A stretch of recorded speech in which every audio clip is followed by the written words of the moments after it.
You need a couple different tools when you're cutting quilt fabric. One thing is a rotary cutting mat. I have this nice large one that I love. They come in various sizes. This is one I use when I travel. I've got this little bitty one. They even come as small as this on a rotator, and I use that one for when I am doing English paper piecing. So, a rotary cutter mat. You need a ruler. This is my absolute favorite ruler by Missouri Star. It's 5 by 15 inches. It's perfect for the width of fabric. So this is my go-to ruler until it breaks. But this is also a great one, especially when you're doing really long pieces of fabric. It is 24 inches by 6, and it has great grid lines on it. I don't know if you can see that.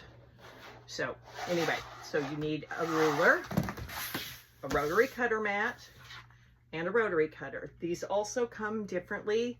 This one is my favorite because I don't have to push with my thumb. I can squeeze.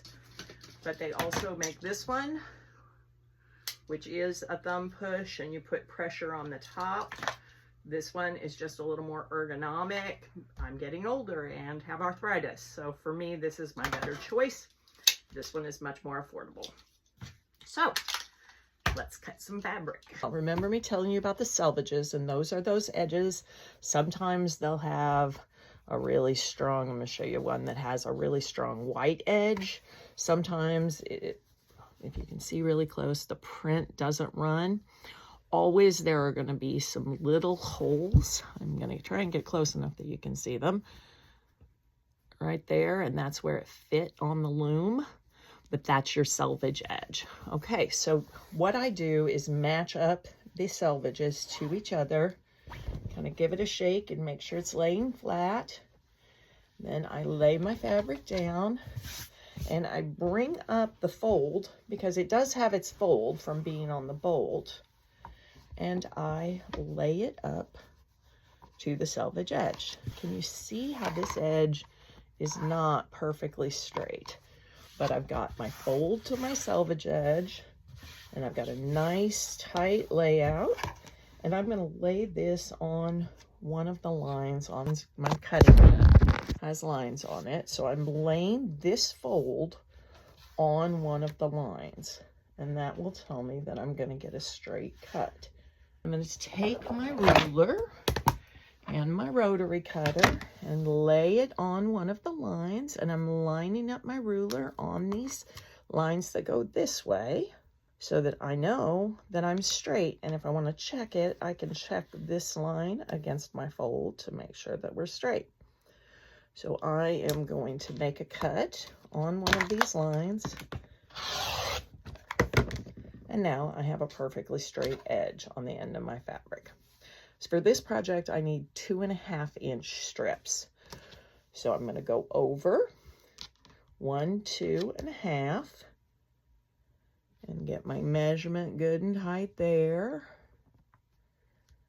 With my ruler, both top and bottom, checking here at the top and here at the bottom to make sure I have got my half mark on the half line, and I make a cut. And there's one. It's really important that you put pressure on your ruler, because when you push against it, you don't want it to go crazy, and then you won't get a straight cut. I like to put my fingers on this side of the ruler to keep it from moving when I put the pressure with the rotary cutter. So I've got my rotary cutter, and I've opened my blade, and I'm holding my ruler. And you also need to put a decent amount of pressure on your rotary cutter so you cut through all layers, because there's nothing worse than having one layer stuck and you have to come back with scissors and cut it. So to lay out your fabric one more time, you match your selvages, you bring your fold up even to your selvages, cut a clean edge, and then measure over however much you need to cut. And that's how you prep and cut your fabric.